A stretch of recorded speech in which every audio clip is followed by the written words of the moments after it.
Bueno, buenas tardes, feliz sábado.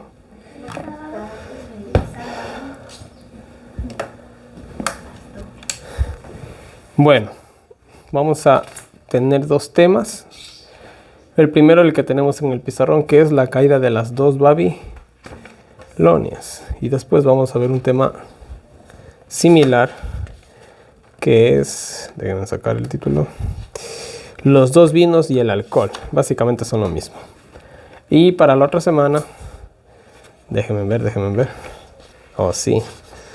Ya la otra semana iniciamos Daniel 7. Ahí nos vamos de largo con las profecías. Así que va a ser un par de meses un poquito pesados. Porque hay muchísima historia. Pero esos temas son lindos. Bueno, la caída de dos Babilonias. ¿La Biblia nos habla de dos Babilonias? Claro. Tenemos la Babilonia que aparece en el libro de Daniel, ¿no? Que es la Babilonia, podríamos decirlo así, literal. Ya en Daniel tenemos la Babilonia literal. Ya, y después tenemos Apocalipsis, que es la Babilonia espiritual. Esa es la palabra correcta. Es la Babilonia espiritual. Y para entender a la espiritual tenemos que entender la literal. Muy bien. Es como para entender la segunda venida de Cristo, tenemos que entender la primera venida de Cristo. Y si les voy a hacer una pregunta, ¿para qué vino Cristo? ¿De qué? Eso. Para salvarnos de él. ¿Qué pensaban los judíos? Que venían a salvarlos del yugo romano, ¿verdad? ¿Qué piensan los judíos de hoy en la actualidad? Que se viene a establecer el reino de Israel a la tierra por 1000 años. ¿Sí o no? Pero nosotros, ¿qué decimos? ¿Que nos viene a salvar de qué? Ah, es lo mismo. ¿Sí se dan cuenta?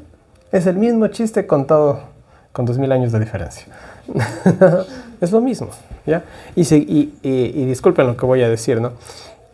Pero la mayoría, la gran parte de casi todo el mundo cristiano, entre comillas, son tan descuidados, voy a decir tan descuidados, por no usar otra palabra tal vez más grosera, son tan descuidados que caen otra vez en la misma mentira. ¿Ya? Caen en la misma mentira. Satanás le metió a los judíos la idea de que iban a volver a establecer su reino, el reino de Israel, como en los días de Salomón y de David. Y hoy en la actualidad, ¿no se comieron ese mismo cuento? Sí. Se comieron el mismo cuento. Vamos a establecer la nación de Israel y vamos a hacer el tercer templo y vamos a volver a hacer los sacrificios. ¿Para qué vamos a hacer de nuevo los sacrificios? Si Cristo ya murió por nosotros. Y qué pena por los cristianos que son muy devotos a la nación de Israel. Porque están siendo devotos a una idea equivocada. Ellos al aceptar o ponerse de parte, vamos a decirlo así, de parte de los judíos, se están poniendo de parte de un grupo de personas que no creen en Jesús. ¿Ya? Que no creen en Jesús. Que incluso muchos de ellos creen en lo que es en el Talmud, creo que es. ¿Ya? En el cual dice que Jesús era hijo de una ramera. ¿Ya? Eso es lo que dice el Talmud, si no estoy mal. El Talmud era así, el Talmud. ¿Ya? Como nosotros, bueno, nosotros no, pero ahora sí, de manera general como todos los cristianos, ¿no? Como nosotros, los llamados cristianos, podemos apoyar a un pueblo, a una nación, a una doctrina que está totalmente equivocado. Y yo he visto en los comentarios en las redes sociales con esta guerra que está pasando, ¡ay, la nación de Israel, el pueblo de Dios! ¿Cómo puede ser el pueblo de Dios si rechazan a su hijo? ¿Verdad? Se me traba la lengua. ¿Cómo puede ser el pueblo de Dios si rechazan a su hijo? ¿Qué madre o qué padre fuera amigo del enemigo de su hijo? No, ¿verdad? Quizás podría ser en la viceversa, que el hijo sea el enemigo del padre o de la madre. Quizás, pero que un padre sea el amigo del enemigo de su hijo, yo creo que es imposible.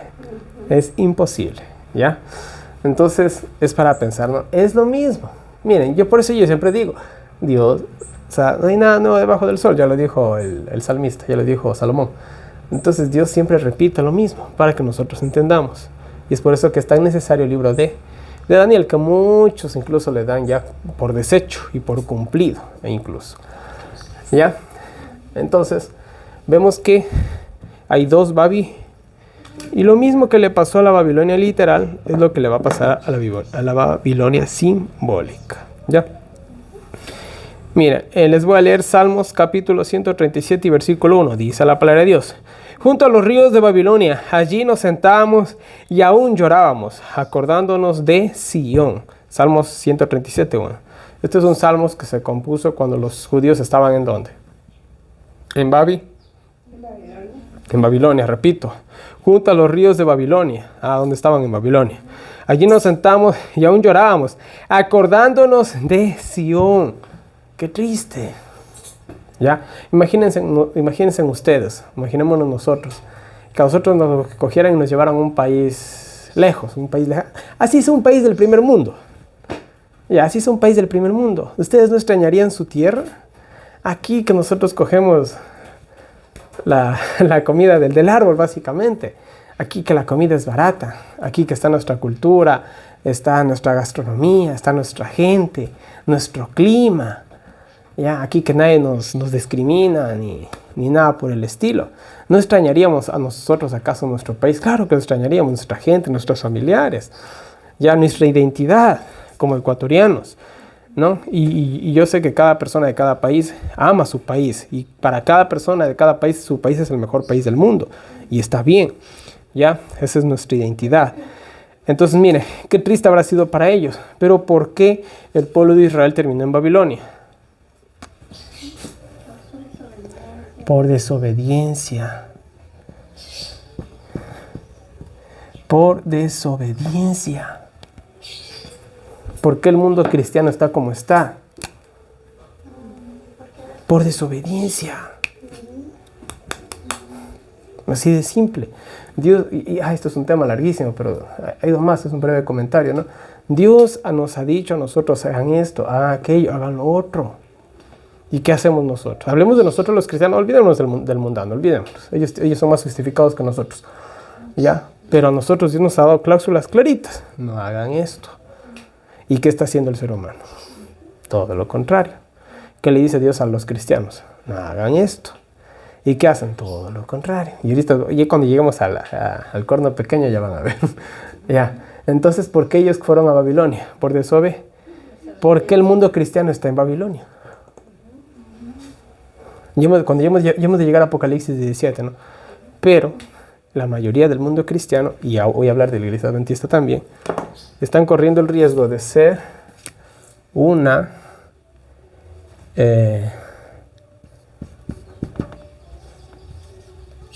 hija, si no me recuerdo también un lenguaje que utiliza el Inge de Guay, y creo que es la palabra hermana, de Babilonia. ¿Quién es Babilonia? El papado. Ya, dicho así, una palabra bien sencilleta. Ellos son el medio de todo, ¿ya? Todos los caminos llevan a Roma. Ya. Y el papado tiene sus hijas, ¿verdad? Y el Inge de Guay habla que nosotros, si no me recuerdo, creo que ella utiliza el lenguaje hermana, y estoy hablando por los adventistas. Es un lenguaje fuerte, sea hermano o sea hija, da casi lo mismo. Ya, pero es un pariente de esta. ¿Quién de nosotros nos sentiríamos orgullosos de tener una hermana que sea prostituta? ¿Quién se sentiría orgulloso de decir, esa es mi hermana? Nadie, ¿verdad? Para nada, pero si nuestra hermana o nuestro familiar fuera una persona honrada, con un trabajo honrado, hasta con orgullo, decir, no, ella es mi hermana, ella es mi mamá, es mi hija, ¿verdad? Bonito, ¿verdad? Pero si nosotros sabemos que nuestra hermana es una prostituta, ¿quién dijera, esa es mi hermana? Nadie dijera, con vergüenza lo diríamos, si es que lo dijéramos, si no, por último hasta la desconociéramos. Entonces, miren, el mundo cristiano, ¿a dónde se ha ido? A Babilonia, al papado, porque están practicando lo que ellos practican. Están practicando lo que ellos practican. Y aquí viene algo que no se ha hablado aún.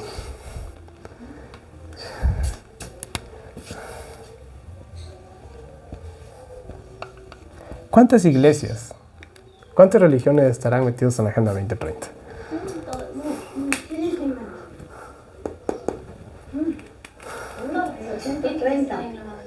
¿quién?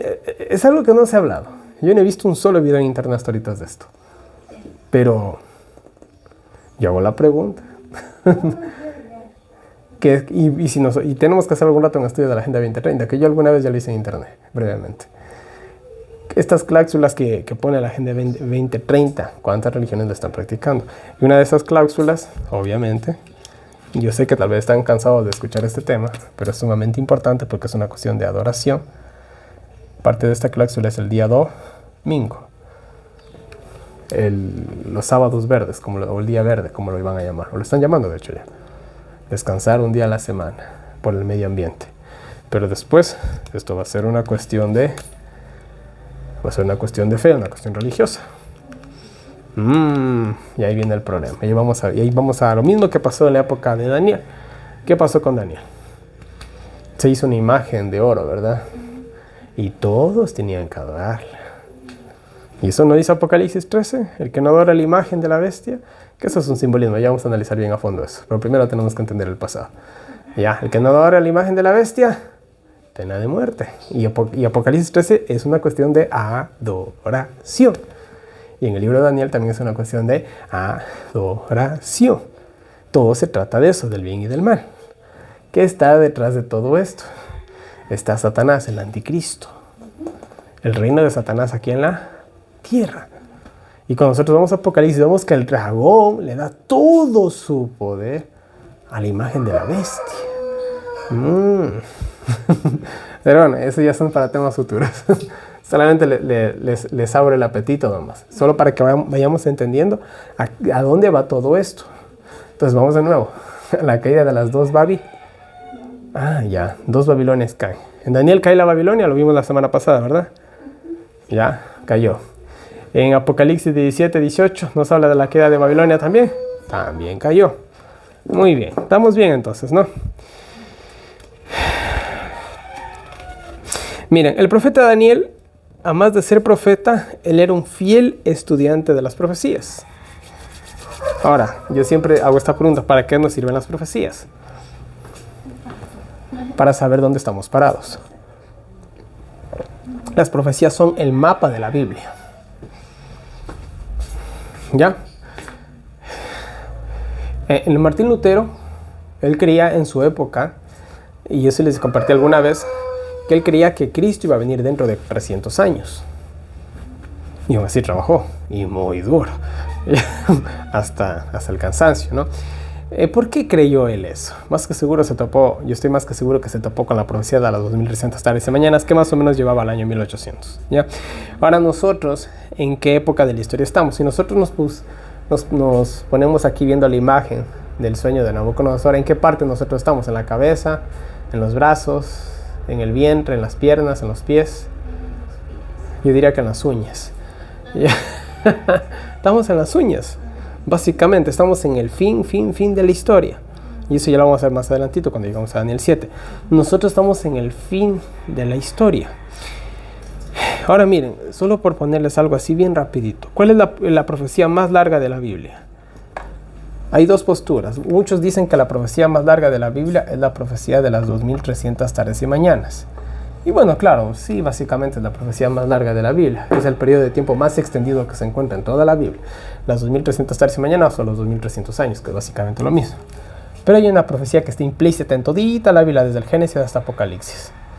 Y es la profecía de los 6000 años. La historia de este mundo, ¿cuánto va a durar? 6000 años. La historia de este mundo, ¿cuánto va a durar? La historia de este mundo, ¿cuánto va a durar? 6000 años. La Biblia nos habla del milenio, ¿verdad? ¿Por qué justamente tienen que ser 1000 años? Exactamente. ¿Cuánto es 1000 más 6000? 7. ¿En cuántos días hizo Dios los cielos y la tierra? Bueno, en 6, pero el séptimo fue la corona, el sello de Dios en su creación. Siempre hemos visto nosotros los artistas, ¿no? Y es en su cuadro. ¿Ya? Y lo hacen un cuadro muy bonito. Pero ahí en la esquinita ponen su firma. Miguel Ángel, o Da Vinci, o el que se les ocurra, ¿no? Entonces, sabemos que esa obra es de ese artista por su firma. Y vamos, y ven estos manes tienen sus lupas y todo eso, a ver si no es un montaje, a ver si no es una... Dicen, no, sí, está escrito justamente con pintura de esa época, porque en esa época la pintura se hacía con ciertas cosas de no sé qué, y con escarabajos y con orina de vaca y no sé cuántitas cosas más. Sí, se utilizaban esos ingredientes para hacer algunas pinturas, algunos colores, perdón, ¿ya? Entonces, ahí queda la autenticidad. Entonces, ¿cómo sabemos nosotros que venimos de un origen divino? Por el sábado. Ya estudiamos todo eso, ¿no?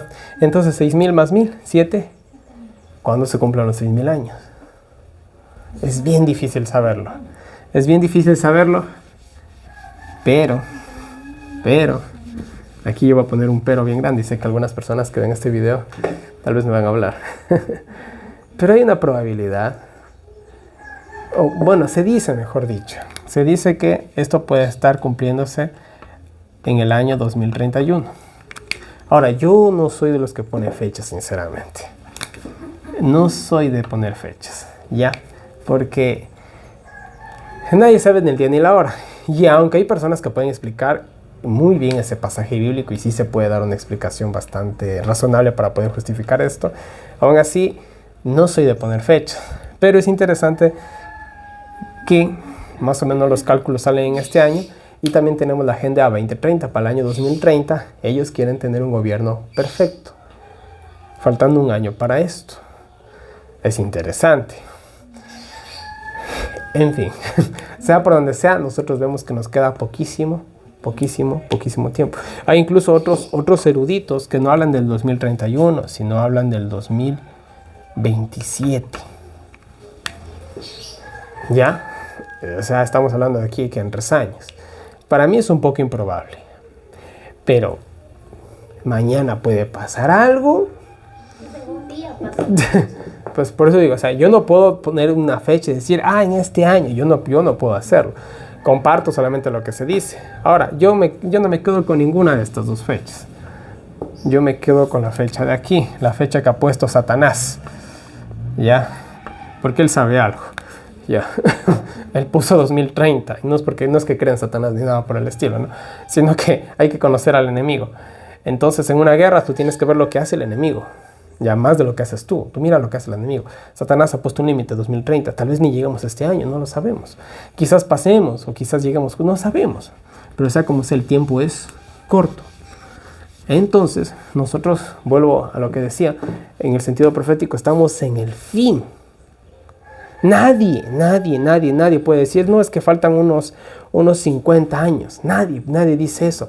Aún los científicos que son ateos y toda la cosa, dicen que este mundo, de buenas a peor, va a llegar al año 2050. Los científicos que son ateos, no creen en Dios, no creen ni en su propia madre, ellos dicen el año 2050. Ya, con eso les digo todo. Entonces, ¿qué es lo que les trato de decir? Todo esto se acaba. Y en Daniel, vamos de nuevo, vimos el fin de Babi. Pero esto es interesante. ¿Cuándo los babilónicos se dieron cuenta que era su fin? Cuando estaban totalmente conquistados. ¿Cuándo el mundo se dará cuenta que es su fin? ¿Qué dice la profecía? Estarán bebiendo, dándose en matrimonio. Y de repente, como una sorpresa abrumadora. Entonces, ¿el mundo cómo está ahorita? No es que no va a pasar nada. Oye, pero mira cómo está la guerra ya en Irán. Ya, porque ahorita ya se metió Irán. Y eso a mí sí me preocupa. Yo, créanme que estoy bien preocupado con lo que está pasando por ahí. Porque ya se murió el presidente de Irán y quién sabe qué irá a pasar. Ahora ya entró un nuevo presidente en Taiwán. Ya también por ahí puso sus armamentos ahí, los exhibió, tanta cosa. Con China, eso, la cuestión está así nomás, así. Y aquí en Ecuador ni hablemos. Ya. Aquí también quieren quitar el subsidio a la gasolina y eso se va a hacer, espero, un paro de esos que va a durar quizás 2 meses, Dios mío santísimo. Y ya esperemos que no pase. Entonces, volvemos acá. Ahora miren, a lo que les decía. Daniel no solamente era profeta, él era un estudioso de las profecías, ¿ya? Y lo vamos a ver ahorita. Vamos a Daniel 9, 1 y 2, por favor. Steffi, dame lectura, ¿ya?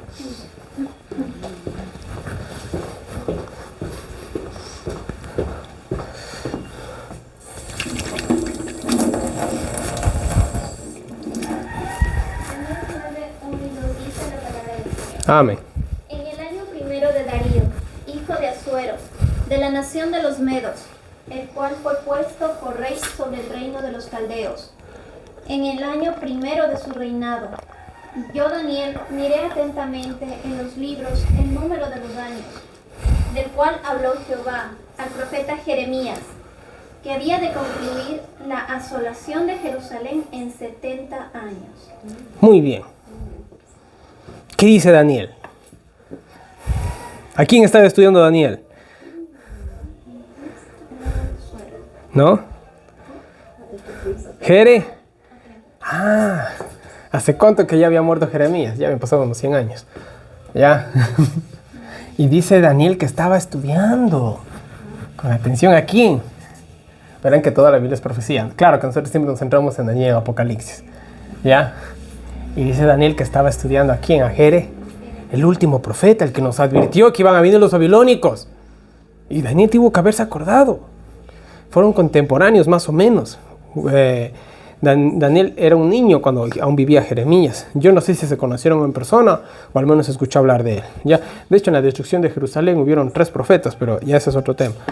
Ya, entonces dice, me puse a estudiar ¿a quién? A Jeremías, el último que nos habló. ¿Quién fue el último que nos habló en la Biblia? Juan. Nos pusimos a estudiar el libro de Apocalipsis y nos dimos cuenta de ¿qué? ¿Qué decía ahí? La asolación de Jerusalén. ¿Ya? Que había de cumplirse. ¿En cuánto tiempo? En 70. Nosotros podríamos decir que está a punto de cumplirse los 6,000 años. Solo por poner una profecía, que ahí podremos poner algunas otras, pero solo por poner una profecía para hacer una comparación con esta. ¿Ya? Daniel dice, se están por cumplir o ya se cumplieron los 70 años. Y nosotros también decimos, están a punto de cumplirse los 6,000. ¿En qué año vino Cristo más o menos? Alrededor del año 4000. No vamos a dar tiempos exactos, ¿ya? Pueden buscar cualquier cronología o genealogía en las Biblias o en algún libro de estudio o en el internet mismo, y Jesús vino alrededor del año 4000. Años menos, años más, eso será otro tema, ya no es el estudio de hoy. De Cristo hasta nosotros, ¿cuánto ha pasado? Aproximadamente 2000 años. Desde su nacimiento han pasado 2024 años aproximadamente, años menos, años más, ¿ya? Pero desde su muerte han pasado menos de 2000 años. ¿Y cuál es el evento más grande de toda la Biblia? No es el nacimiento, es la muerte. De nada servía si nacía Jesús y no vencía. Pero ¿cuál es el evento más importante de todita la Biblia? Es la cruz, por decirlo de una manera más simple. Y aquí comienza la cuenta. Por eso llegan al año 2031. ¿Ya? Pero vuelvo a insistir, yo no pongo fechas. Solamente estoy poniendo un ejemplo de que el tiempo es... No nos queda nada. Para el año 2031, ¿cuánto nos queda? ¿7 años? No, menos, 6 años, perdón. 24 estamos, 7 años. Ya, 7 años aproximadamente. Digamos. Porque hay gente que dice, no, puede ser mañana la venida de Cristo. Bueno, o puede ser como dicen en el 2027. Pero digamos que es en el 30 o en el 31, que es la fecha que ha puesto el mundo y aparentemente la que parece aparecer en la Biblia. ¿Ya? ¿Cuánto falta? 7 años. ¿7 años para qué? ¿Para terminar tu carrera universitaria? ¿Para ascender en tu puesto de trabajo? ¿Para terminar de pagar tu hipoteca? ¿Para comprarte tu casa en la ciudad? ¿Para poner a tus hijos en la universidad? ¿Para casarte y tener una vida familiar? ¿Para eso te faltan 7 años? ¿Cómo van a ser los últimos 7 años de la historia de este mundo? En este año lo sabremos. Ya, si es que esa es la fecha. Vuelvo a insistir, no estoy poniendo fechas, ¿ya? Porque nadie sabe en el día ni la hora. La comprensión que tiene el hombre es lo que Dios le permite saber. Y eso ha pasado a lo largo de toda la historia.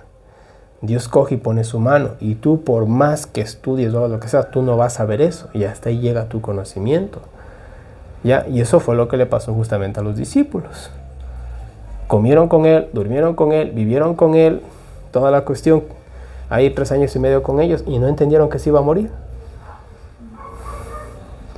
Pero después de la muerte de Cristo se le abrieron sus ojos, podríamos decir. Dijeron, ahora entendemos. ya cuando sucedió el evento incluso. Y lo mismo pasó también en 1844, que es una historia que hemos estudiado y tal vez lo repasemos más adelantito, ¿no? Por más que estudiaron la Biblia, no se dieron cuenta que había un santuario en el cielo. Y lo que hablaba la profecía no era que Jesús iba a venir en ese año, sino que Jesús iba a pasar del lugar santo al lugar santísimo para empezar la última etapa de la historia de este mundo. Ya estudiamos la historia muy bien y la hemos de repasar más adelantito. Entonces, si Dios nos ha permitido entender eso, lo entenderemos hasta donde Dios lo ha permitido. Y si hay más, se revelará cuando Dios lo quiera. Sí, si es que es así. Pero yo como ser humano limitado, pecador con una mente limitada y no infinita, sino finita, hasta donde apercibimos es lo que sabemos, es lo que enseñamos, no sabemos más que eso y no podemos garantizar nada al 100%, ¿sí? En las cosas de Dios es así, tenemos que esperar que Dios hable. Entonces, Daniel, se está cumpliendo el tiempo. Miren cómo es Daniel. ¿Cuántos años tenía Daniel en esa época ya? Tenía alrededor de 90 años, ya era un viejito, era un abuelito. Vamos a decirlo así, para no faltarle el respeto al profeta tal vez. Era un abuelito. Y él en sus 90 años, ¿qué estaba haciendo? Escudriñando, espero que sí. Estudiando la Biblia. Y gracias a Daniel más adelante, él hace quedar muy bien al pueblo de Israel. Eso lo vamos a ver la siguiente semana, en el foso de los leones. ¿Cómo quedó Darío cuando pasó todo eso? Ya lo vamos a ver la siguiente semana. Se quedó loco. Vamos a decirlo así. Ver a un viejito de 90 años sobrevivir una noche entera en un foso de leones hambrientos que no les daban de comer hace cuántas semanas. Era imposible que salga un solo hueso de Daniel de ahí. Pero bueno, eso ya lo veremos la otra semana. Entonces miren, nunca podemos nosotros menospreciar ni la juventud ni la vejez. Nunca se puede menospreciar. Solamente Dios sabe, ¿ya? Ahora vamos a ver qué es lo que estaba estudiando Daniel. Vamos a Jeremías 29:10. Solamente vamos a leer ese versículo bíblico, aunque hay dos, pero vamos solamente a Jeremías 29:10. Vamos a ver qué es lo que estaba leyendo Daniel.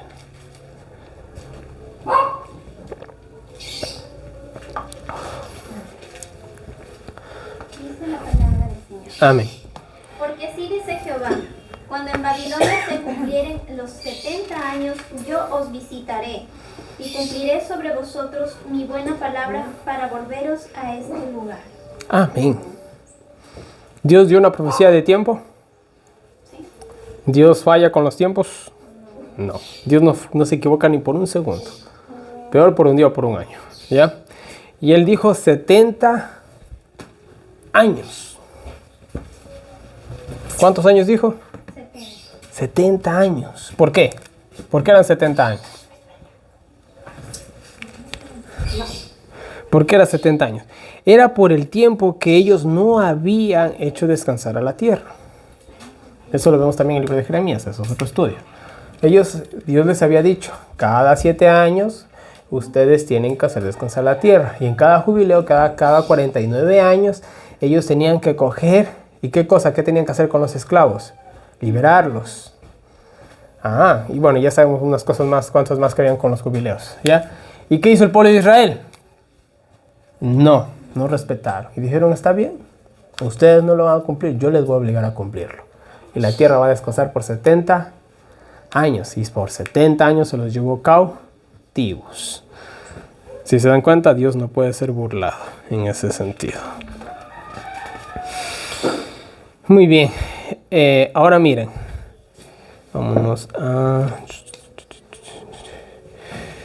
Vámonos a Isaías 21:2. Isaías 21:2. Vamos a ir avanzando más rapidito, que nos tratamos bastante en la introducción.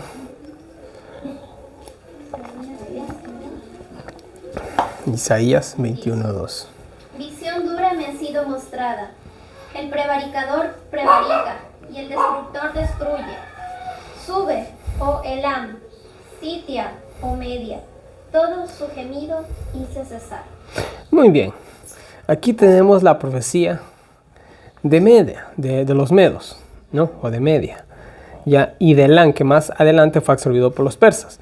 Isaías, el profeta Isaías, él mostró claramente que los que iban a vencer o a invadir a los babilónicos, ¿quiénes iban a ser? Los medos y los con más de 100 años de anticipación. Para que nos demos cuenta, Dios siempre avisa, Dios no es traidor. Yo siempre digo así, no me cansaré de decirlo. Dios siempre avisa, Dios no es traidor. Cuando Jesús vino por primera vez avisó. Avisó hasta decir, basta. ¿Alguien hizo caso? Muy pocos. No digo que nadie, pero muy pocos. El pueblo que lo tenía que estar esperando, ¿qué pasó con él? ¿Dónde estaba? ¿Qué estaba haciendo? La historia es interesante, la primera venida de Cristo. E incluso,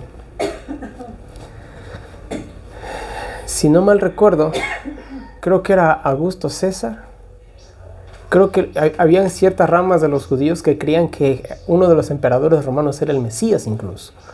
Ya, solo para que se hagan una idea de qué tan confundidos estaban. ¿Ya? Y bueno, en fin, hay muchas cosas que decir ahí. Ya hemos de llegar algún rato a ese estudio también. Pero bueno. Ahora miren, yo voy a leerles Isaías 21. 4, 5 y 9, dice la palabra de Dios. Se pasmó mi corazón, el horror me ha intimidado, la noche de mi deseo se me volvió en espanto. Ponen mesa, extienden tapices, comen, beben, levantaos, oh príncipes, ungid el escudo. Y he aquí, vienen hombres montados, jinetes de dos en dos. Después habló y dijo, cayó Babilonia, y todos los ídolos de sus dioses quebrantó en tierra. ¿Qué está describiendo ahí? Daniel capítulo 5. Estaban los príncipes, estaban bebiendo, estaban comiendo, ¿verdad? Llegaron los babilónicos. Ya, ahí está tal cual, con más de 100 años de anticipación este pasaje bíblico.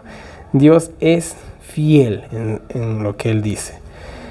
Ahora miren, bueno, ya vemos que Dios predijo que Babilonia iba a caer por los medos y los persas. Y ahora, ¿qué tal si les digo que hasta el nombre dio del que les iba a conquistar? Vamos a Isaías 44, 26 al 28. ¿Me das lectura, por favor? Isaías 44, 26 al 28.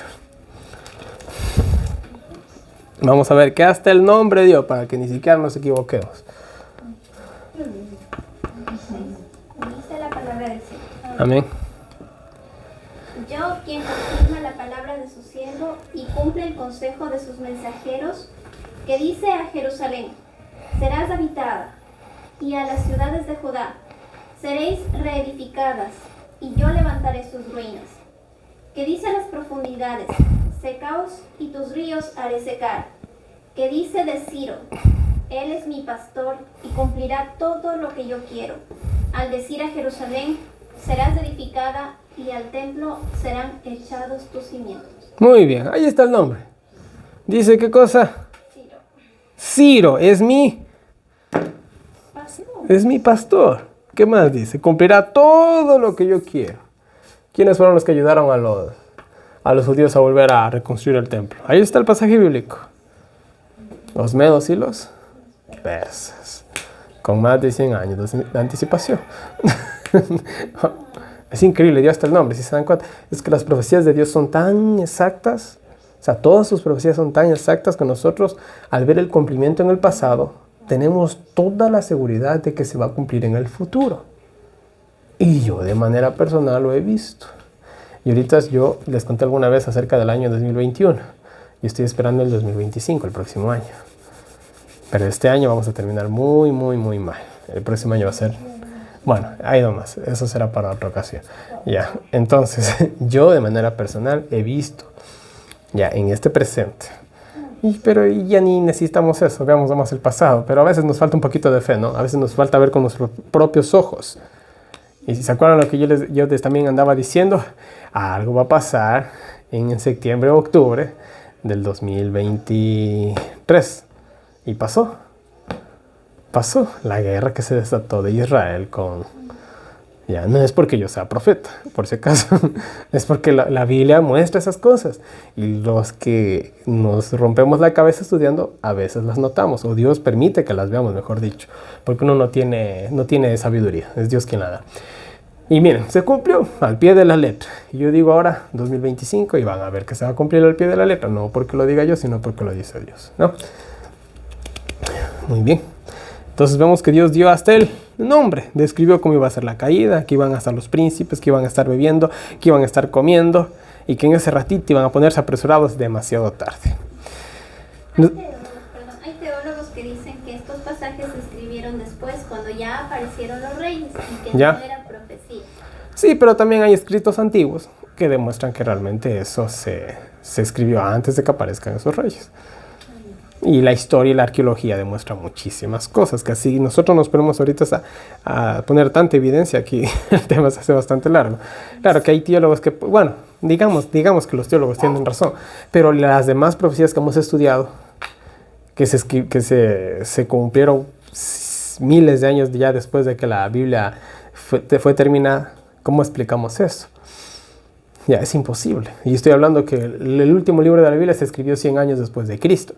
Y después de eso, cuando lleguemos a Apocalipsis, ustedes se van a maravillar de todas las profecías como se cumplen a lo largo del tiempo. Ya, empezando desde la muerte de Cristo en adelante, es cumplimiento tras cumplimiento, tras cumplimiento, tras cumplimiento, tras cumplimiento, hasta llegar más o menos a Apocalipsis 13. Todo es puro cumplimiento profético. Entonces, que los teólogos se queden con las migajas. Nosotros tenemos el plato fuerte. Entonces, solamente, bueno, solo por decirlo, ¿no? Pero sí, la verdad hay muchos escépticos, aún dentro de las mal llamadas iglesias cristianas. ¿Ya? Quieren apartar a los cristianos de estas verdades y apartarlos de la fe. Quieren hacer lo mismo que hicieron al tiempo de Jesús, que se tome más valor la palabra de los hombres que la palabra de Dios. Ya que la Escritura, al igual que lo dice la Iglesia Católica, solamente ellos tengan la interpretación de la Biblia, nadie más. Y la Biblia dice esto, porque lo digo yo. Bueno, es lo mismo que pasó en la Edad Media, ¿no? La historia siempre se repite. Les leo algo de historia. Dice, Ciro era el general del ejército combinado de los medos y los persas. Él era el cerebro y el ejecutor de la invasión de Babilonia. Bajo su mando, los soldados desviaron el río Éufrates, cuyo caudal estaba bajo en esa época del año, era más o menos en octubre. Qué interesante la fecha. Los historiadores Heródoto y Jenofonte informan que Ciro redujo aún más el caudal del río y que lo desviaron momentáneamente. Los soldados medopersas descubrieron que las puertas de la ciudad que daban hacia el río estaban abiertas por descuido de los babilónicos. Al entrar en la ciudad encontraron poca resistencia, tal como lo había predicho el Señor. O sea, qué increíble. Imagínense, tú eres la nación más poderosa del mundo y te olvidas de ponerle candado a la reja por donde pasa el río. Claro, porque había una reja, ¿no? Y o sea, eso estaba seguro. Yo utilizo la palabra candado, quién sabe qué mecanismo de seguridad usaban ellos, ¿no? Y te olvidas de poner el seguro. Qué descuidados, qué coincidencia, ¿no? Pero Dios así lo había predicho. Y esos muros que tenían, que se creen que eran hasta 25 metros de ancho, no sirvieron para nada. Ya, o sea, si no mal recuerdo que eran 25 metros de ancho. Bueno, en fin. Entonces no sirvieron para nada. Ya estaba escrito. Jeremías 51:30 dice, los valientes de Babilonia dejaron de pelear. Se encerraron en sus fortalezas. Les faltaron las fuerzas. Se volvieron como mujeres incendiadas. Están sus casas, rotos sus cerrojos. Ahí está predicho, ¿no? La caída de Babilonia. Porque vieron poca resistencia, porque imagínense, un ejemplo, ¿no? Que nosotros estamos en esta pequeña comunidad y vemos que viene un ejército de 1000 personas. Aquí no hay ni 100 hombres, tal vez. ¿Para qué vas a pelear? Yo me rindo, sinceramente. Imagínense en 100 contra 1000, ¿no? Y con machetes apenas, otros vienen con metralletas. Entonces, no hay mucho que hacer ahí, la verdad. Entonces, más o menos eso fue lo que pasó con Babilonia, ¿no? Los pobres los cogieron básicamente dormidos, ¿no? Esa noche Ciro colocó como dirigente a Darío de Medo, de 62 años. Eso está en Daniel 5, 25 al 31. Los reyes medopersas llegaron a conocer a Daniel y confiaron en él. Y según Daniel 6, 28 dice, Daniel prosperó bajo el reinado de Darío y durante el reinado de Ciro el persa. Entonces, Daniel, pues, tenía su fama, ¿no? Aunque haya tenido por ahí sus enemigos, no debe haber faltado el que digo, oye, él predijo que ustedes iban a venir esta noche. Y obviamente que los reyes en esa época no eran nada tontos, ¿no? Y decir, ¿quién es este hombre que predice? Y tal vez le contaron a él todas las cosas que había hecho Daniel, o el mismo Daniel incluso, y los testigos. Y ustedes saben que a un rey no le podías mentir, así que si tú te ponías con tus cuentos locos y comprobaban que era mentira, pues tu cabeza rodaba. Entonces, Entonces Daniel, vamos a decirlo así, tenía buena fama ante Darío y Ciro, ya al fin y al cabo. Bueno, vámonos vámonos a esto, esta parte es importante. Dice, Ciro reconoció el dominio y la supremacía del Dios verdadero. Reconoció que fue el Dios de los israelitas quien le había entregado a Babilonia la cabeza de oro en sus manos. Él mismo dijo, el Dios de los cielos me ha entregado todos los reinos de la tierra y él me ha mandado que le edifique casa en Jerusalén, que está en Judá. Quien haya entre vosotros de todo su pueblo, sea el Señor su Dios con él. Eso lo encontramos en 2 de Crónicas 36, 17 al 23, Esdras 1, 1 al 3, ¿no? Entonces Darío, miren, él reconoció, al igual que Nabucodonosor, él reconoció al Dios de los cielos. Porque imagínense, vuelvo a repetir la historia que hemos de ver la siguiente semana. Lo que pasó con Daniel en el foso de los leones no fue algo que tú digas, no, los leones no han de haber tenido hambre.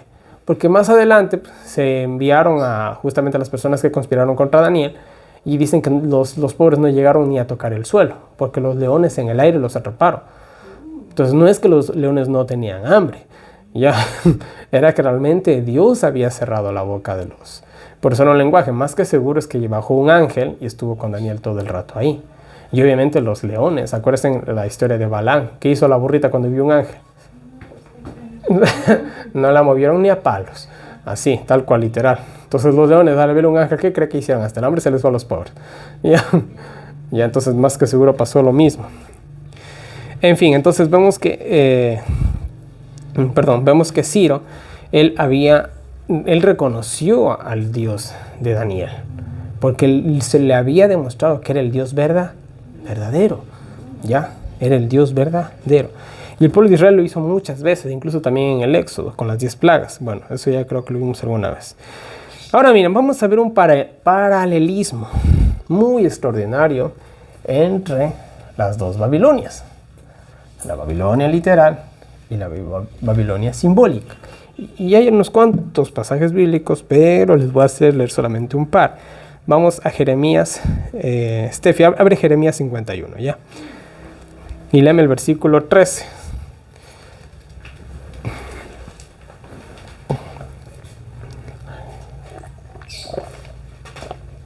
Dice la palabra del Señor. Oh tú que habitas entre muchas aguas, rica en tesoros, ha venido tu fin, la medida de tu codicia. Muy bien. En Apocalipsis 17, la mujer está sentada sobre muchas aguas. Todos conocemos sus pasajes bíblicos. Léeme el versículo 8. Sí, del 51. En un momento cayó Babilonia y se despedazó. Gemid sobre ella. Tomad bálsamo para su dolor. Quizás sanará. Apocalipsis 18:2, ¿qué dice? Ha caído la gran Babilonia. Y se ha hecho habitación. Bueno, ya sabemos todo. Ya, vamos a Jeremías 51:45. Ahí mismo, dame lectura ahí. Salid en medio de ella, pueblo mío, y salvad cada uno su vida de la ira del furor de Jehová. Muy bien, ¿qué dice Apocalipsis 18? Lo mismo. Salid de ella, pueblo mío.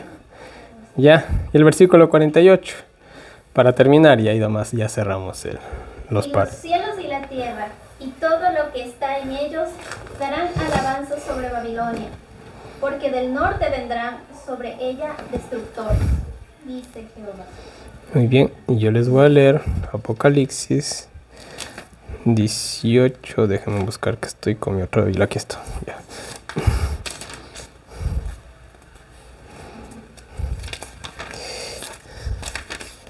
Ya. Yo les voy a leer Apocalipsis 18:20, que dice la palabra de Dios. Alégrate, cielo, por su desastre, y también vosotros, santos apóstoles y profetas, porque al condenarla a ella, Dios ha juzgado vuestra causa. No, es el mismo lenguaje. Ya, el gozo de ver a Babilonia caída, ¿no? Entonces, es lo mismo. Es lo mismo. Es el paralelismo, es el tipo y el antitipo. Es el tipo y el antitipo. El tipo y el antitipo. Ya. En fin. Ahora, ¿qué más? ¿Dónde vamos? Los reyes del oriente, ¿no? Dice, miren, hay un importantísimo paralelismo que tenemos que mencionar, ¿no? Ciro representa a los reyes del oriente, porque Ciro venía ¿de dónde? Adivinen de dónde venía Ciro. De oriente. Él venía por el oriente para poder conquistar. No tengo aquí un mapa, sino con un mapa también les gustaría mostrarles, pero bueno, tienen que creer ahorita conmigo, tengo un poquito de fe, ya, no les voy a mentir. Ya, entonces, Ciro venía del oriente, ¿no? De donde sale el sol. Y para poder él entrar a Babilonia, ¿qué tuvo que hacer? Él tuvo que coger y hacer un pequeño desvío. Y él literalmente secó el río Éufrates, ¿verdad? Ya, ¿y qué dice Apocalipsis? Ya vamos ahorita de eso, una explicación bien breve de esto. Esto les estaríamos bien cuando estudiemos la sexta copa de ira. Ahí eso va a ser bonito estudiar el Armagedón. Y no es como lo están pensando los demás cristianos, pero bueno, dice. Ahora miren, por agregar algo más.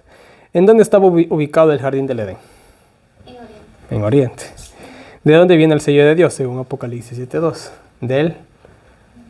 Del Oriente, mírale si quieres, si no me crees. Apocalipsis 7.2. Ahí dice que viene del Oriente, léelo.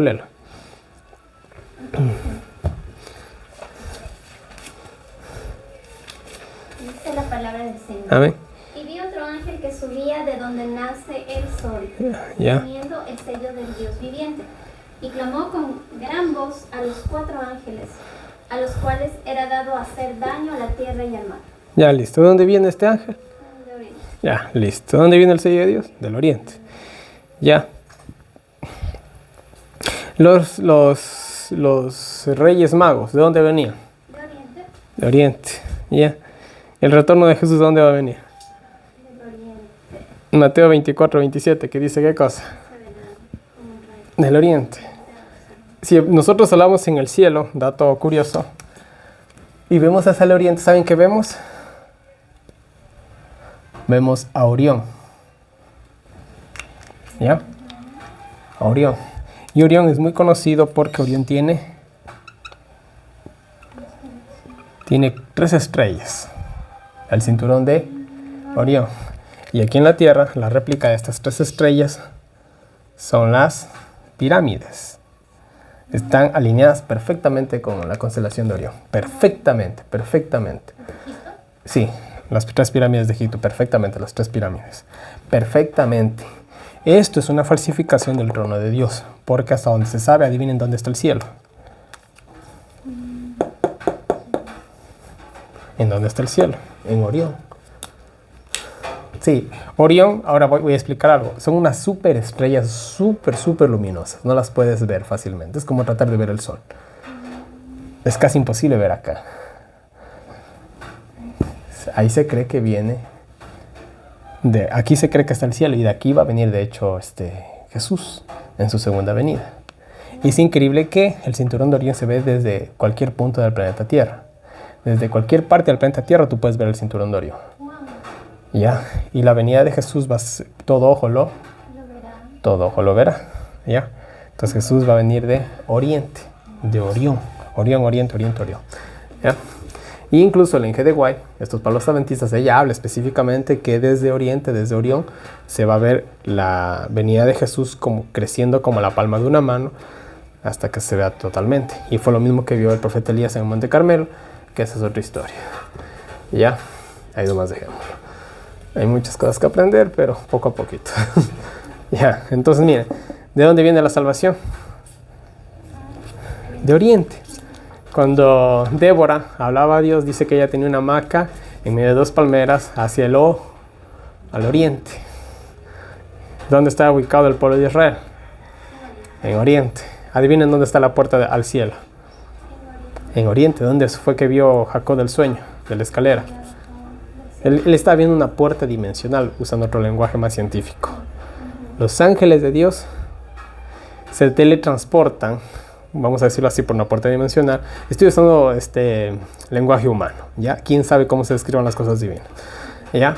Y ellos se transportan, ¿ya? Por así decirlo, y van y vienen. Ellos podrán viajar a la velocidad de la luz, pero en el universo la velocidad de la luz no es nada. Ya. El planeta, entre comillas, según dicen los científicos, habitable, posiblemente habitable, está a 100 años luz. O sea, viajando a la velocidad de la luz te tardaría 100 años en llegar a ese planeta. Y como no contamos esas tecnologías, esos 100 años pueden hacerse 10.000 años. Así que, entonces la velocidad de la luz en el universo no es nada. Entonces, para poder ir de un punto al otro necesitas alguna especie de teletransportación, vuelvo a repetir, usando el lenguaje humano, o una puerta dimensional, que más que seguro eso está ubicado ¿en dónde? En Oriente. Ya por eso Satanás siempre ha querido ese lugar, para cerrar la puertita, como quien dijera, según la intención de él, me imagino yo, ya, y de esa manera pues impedir el acceso del cielo a la tierra, ya. Por eso el ángel que viene con el sello viene hacia dónde, o de dónde, de Oriente. En fin, dato curioso. Ya, sigamos. Ya, entonces ahí estábamos hablando del río Éufrates. Y bueno, les voy a leer Apocalipsis 16:12, todo el mundo lo conoce. El sexto ángel derramó su copa sobre el gran río Éufrates, y el agua de este se secó para que estuviese preparado el camino a los reyes del Oriente. Si todo lo bueno viene de Oriente, ¿quiénes serán estos reyes que vienen de Oriente? Ya, no son los musulmanes ni nada por el estilo. Ya, tiene que tener una implicación con la segunda venida de Cristo. Solamente les adelanto eso, ya. Y dice que el río Éufrates se seca, al igual que para la caída de la Babilonia literal, el río Éufrates se secó. Bueno, en este caso se desvió, que básicamente es lo mismo, se secó. Se secó el S, bajaron las tropas al caudal del río, iban a tumbar la puerta, se dieron cuenta que no le habían puesto la chapa y pasaron. Ya, y Babilonia cayó de la manera más tonta posible. Ya, es increíble, pero la nación más poderosa de ese mundo cayó solamente por un simple descuido. Ya, y bueno, pasó lo que pasó. Entonces, hoy en la actualidad, ¿qué es lo que va a pasar con la Babilonia de esta época? El río Éufrates se va a secar. Ahora, ¿qué significa un río?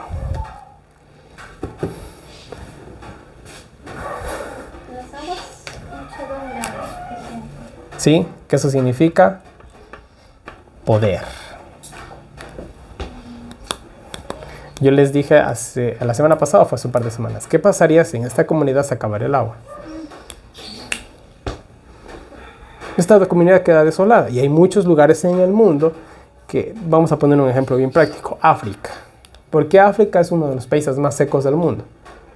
Porque ellos acabaron desforestaron todito. Entonces, ya no hay agua. ¿Ya? Y ustedes fíjense aquí cómo llueve. Aquí llueve todito los días. Eso es una bendición, por si acaso. ¿Ya? Pero ustedes vayan a ciertas ciudades. No llueve. No hay árboles. ¿Quiénes son los que traen la lluvia? Los árboles. Entonces, ¿qué pasó con África? Ellos acabaron con toda su riqueza, vamos a decirlo así, y están como están. No pensaron para el futuro, ¿ya? Hoy en la actualidad hay países que ya piensan para futuro, ¿ya? Y bueno, yo creo que aquí los países suramericanos estamos muy bien parados en ese sentido. Entonces, miren, las aguas significan poder. Babilonia está sentada sobre muchas aguas. Y el mismo libro de Apocalipsis describe que estas aguas son, ¿qué cosa dice? Muchedumbres, naciones y pueblos y lenguas. El hecho de que se seca, de que una nación se seca, perdón, de que un río se seca, es el símbolo de que una nación se debilita. Y eso es lo que significa, esa nación se ha debilitado. Imagínense si se secara el río Amazonas. ¿Qué pasaría con toda la Amazonía? Ecuador, Colombia, Brasil, Perú, creo que también comparte la Amazonía. ¿Qué pasaría con el Oriente? Sería desastroso. Se moriría todo ahí, no hay agua. ¿Ya? Entonces, eso es lo que significa un río en la profecía. Significa poder económico.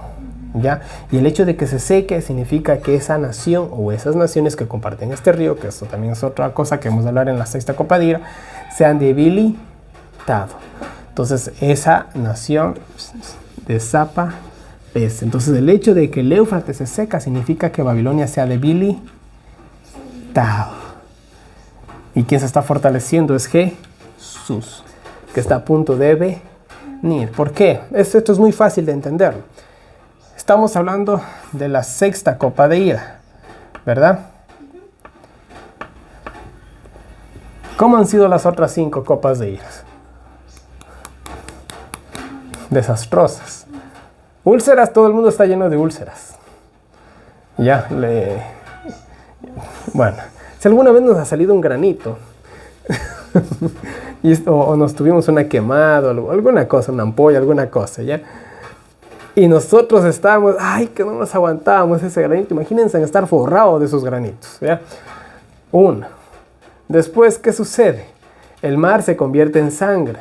Se detiene el mar, se detiene todo. Se detiene la pesca, se detiene el transporte marítimo. Se daña todo. El mar, bueno, en fin. Después, los ríos, que es el agua dulce. ¿Qué sucede con el agua dulce? No tienes que beber. Y no sé si alguna vez han bebido sangre, es asqueroso, ¿ya? Después de eso, el sol. Ahí sí viene el verdadero cambio climático, ¿ya? El sol dice que va a quemar de una manera terrible, ¿ya? Y después el mundo dice que se vuelve nieblas. ¿Cómo está Babilonia para la sexta copa de ira? Ya no hay nada de Babilonia. Parece entonces es fácilmente entendible de que el Éufrates Babilonia se ha debilitado y está preparando el camino a los reyes del Oriente, que de cierta manera es una alusión a la segunda venida de Cristo. Pero ya vamos a estudiar el tema más a fondo, más adelante, ¿no? Y la séptima copa de ira, ¿de qué se habla? Ya de la segunda venida de Cristo. Listo, cae una lluvia del peso de un talento, un granizo, perdón, del peso de un talento, que son como 37 kilogramos. Estamos hablando de más de 70 libras, 80 libras de peso. Imagínense un pedazo de hielo de 80 libras de peso cayendo encima de ti. No queda nada de ti. Y sobre el techo de tu casa, ¿qué queda de tu casa? No queda nada. Ah, pero es que yo tengo un techo de cemento. Bueno, a ver cuántos témpanos de hielo aguanta ese techo de cemento. Entonces, o sea, todo esto va a ser devastador para Babilonia. Babilonia se debilita. Pero bueno, ya hemos de analizar bien. Esto es una caricia nomás de lo que es todo el tema. ¿Ya? Seguimos. Ahora miren, Babilonia no quiere ser sanada. Vamos a Jeremías 51:9, por favor. Jeremías 51:9.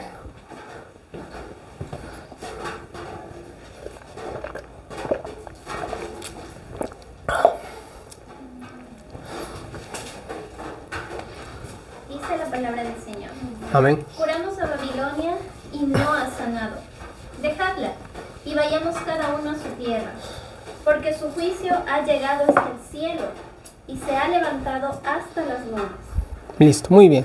Dice, tratamos de curar a Babilonia, pero no ha querido ser no ha querido, nos ha dejado. ¿Cuál es la frase que se dice ahí? Dejadla. ¿Qué se puede hacer? Nada.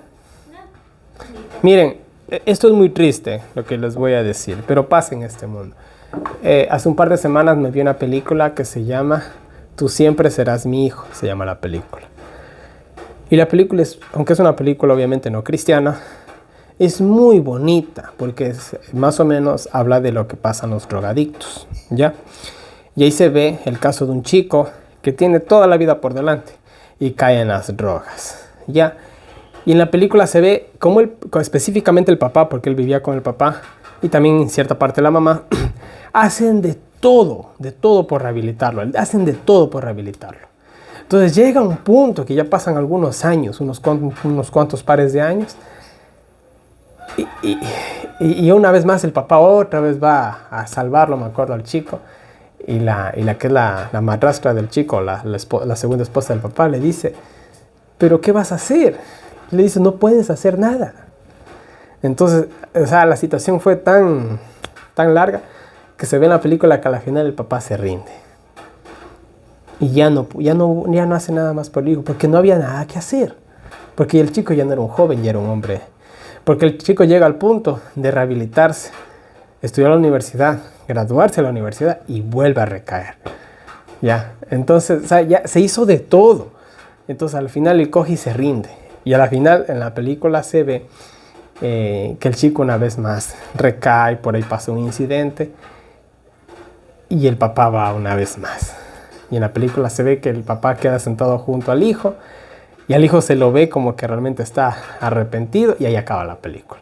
No, o sea, no se sabe si a la final se rehabilitó o no, pero más o menos da la idea de que parece que sí, según más o menos yo entendí la película. Entonces, miren, lo mismo es con Babilonia. Disculpen que tomé una película tal vez, pero es una película muy buena y de hecho si alguien tiene problemas de lo que es drogadicción, fuera bueno ver no solo esa película, cuántas películas más habrán, pero yo vi específicamente esa, me pareció muy hermosa la verdad. Entonces, es dejarla. Ya no se puede hacer nada por ello. Se dieron 4 mensajes. El mensaje de los 3 ángeles. El primero, el juicio. El segundo, su caída.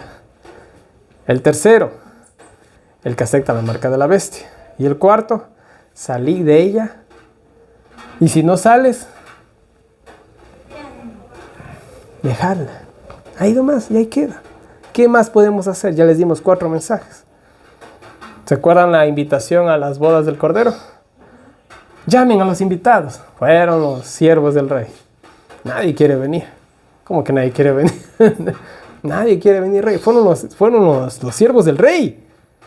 Es como si mandaras al mismo rey, en persona, básicamente. ¿Y qué dijo el rey? No importa, traigan a los que se crucen. Traigan a todos los que estén en las calles. ¿Y qué encuentras tú en las calles de noche? Tú no encuentras a monjitas. Encuentras a prostitutas, ladrones, borrachos, vagabundos. Pero ellos no pueden entrar hacia la boda. Póngale, ¿qué cosa? Una ropa. Póngale vestiduras para que sean presentables ante la fiesta. No los puedes tener así. O sea, más de eso que los traes del mundo, los traes de la calle, los vistes bien. Pero dice que bajó el rey y vio a uno que no estaba vestido. Y no se quiso vestir, no sabemos, sáquenlo, sacadlo. O sea, encima de que le fuimos a invitar, que le dimos el ropaje, no quiso. Encima de que le quisimos vestir de la justicia de Cristo, no quiso vestirse. Sacadlo. ¿Se entiende? Bueno, en fin, entonces dejadla. ¿Qué le dijo Jesús a la mujer adúltera? Vete y no peques. Y no peques. Más. Y no peques. Más. ¿Qué se le ha dicho a Babilonia? ¿Qué se le ha dicho a los que están en Babilonia? Salí de ella. Pero ya no quisieron salir, entonces ya no se puede hacer nada, ¿no? Y esto, volviendo al caso del drogadicto, ¿no? Que yo sé que hay muchas personas que pasan por esto lastimosamente. O si tenemos un familiar cercano o lejano ha pasado. Llega el punto en que tú dices, déjalo nomás que toque el fondo y ahí él mismo tiene que coger y salir, ¿no? Y bueno, pero lastimosamente en esta ocasión no va a ser así. Se va a tocar fondo y no van a poder salir de ahí. En fin, Dios intentó por todos los medios sanar a Babilonia, sus moradores, sus pecados y rebeliones. Aunque curó su herida, desafortunadamente no sanó. Babilonia cayó finalmente. Finalmente Babilonia cayó. Y vamos a la época de Daniel. Daniel trató de salvar a Babilonia. El sueño. Sí. Ya, después, Sadrach, Mesach y Abednego. Ya. Después, la locura del rey. Cuando salvaron al rey, ¿no? Pero ¿qué pasó con sus descendientes? Fuimos a Daniel 5. Hasta ahí llegó. ¿Qué pudo hacer Daniel ya por ellos? Ya nada. El mensaje final, lo siento mucho. Ha sido pesado. Ha sido hallado falto. Ahorita están aquí los medos y los persas. Oye, pero la ciudad es impenetrable. Ellos van a pasar. Y se metieron por debajo de la reja. Lo que no desesperaba a nadie, ¿no? En fin. Ahora miren, para terminar esta primera parte del estudio, dice otra profecía cumplida. Les voy a leer Jeremías 51, 13, 39 y el capítulo 51, versículo 36 y 37. Dice la palabra de Dios. Palabra que habló el Señor contra Babilonia, contra la tierra de los caldeos, por medio del profeta Jeremías.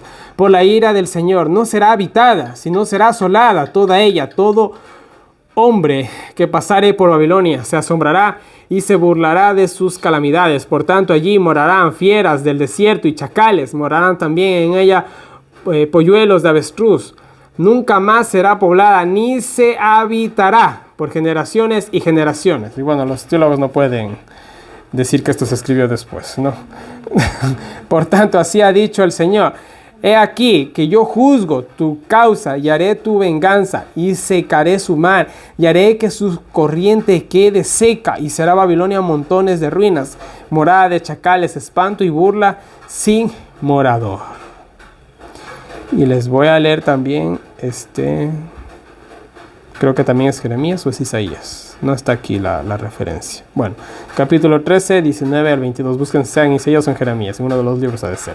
Y Babilonia, hermosura de reinos y ornamento de la grandeza de los caldeos, será como Sodoma y Gomorra. Y bueno, ni hablemos de Sodoma y Gomorra, esos lugares son inhabitables totalmente. Ahí no crece, pero ni la hierba mala. A las que trastornó Dios, nunca más será habitada, ni se morará en ella generación en generación, ni levantará allí tienda de árabe, ni pastores tendrán allí majada, sino que dormirán allí las fieras del desierto, y sus casas se llenarán de hurones. Allí habitarán avestruces, y allí saltarán las cabras salvajes. En sus palacios aullarán hienas y chacales en sus casas de deleite, y cercano a llegar está su tiempo, y sus días no se alargarán. Y bueno, ahora miren, les voy a dar algo de historia, rápidamente. Décadas después de la profecía, los medos y los persas conquistaron Babilonia, pero Ciro mejoró las defensas, completó proyectos arquitectónicos de Nabucodonosor e hizo de Babilonia su segunda capital, conservado a Susa como capital del imperio persa. Bueno, primero que nada dice que llegaron los medos y los persas. Ciro específicamente dijo, ¿saben qué? Babilonia está bonita, hagámosla más fuerte. Y lo hicieron, de hecho, fue la segunda capital del reino de los medos y los persas. 60 años después, no se olviden que lo que Dios dice se cumple, hubo una rebelión de los habitantes de Babilonia contra los persas. El emperador Jerjes lo aplastó y demolió palacios, templos y muros exteriores que se convirtieron en montones de ladrillos y escombros. O sea, los mismos medos y persas terminaron destruyendo lo que ellos mismos habían edificado. 150 años después, Alejandro Magno se detuvo en la legendaria Babilonia después de vencer a los medos y los persas. Estaba tan impresionado que puso a trabajar 10,000 hombres para reconstruir las ruinas de Etemenanquín, la torre de Babel, para elevarla a una altura de 100 metros. O sea, se puso a reconstruir, quiso reconstruir Babilonia con 10,000 hombres y quiso volver a hacer la torre de Babel. Esto lo quiso hacer Alejandro Magno, y lo iba a hacer, de hecho, lo podía hacer, de hecho. Alejandro quería restaurar el esplendor de Babilonia como centro religioso.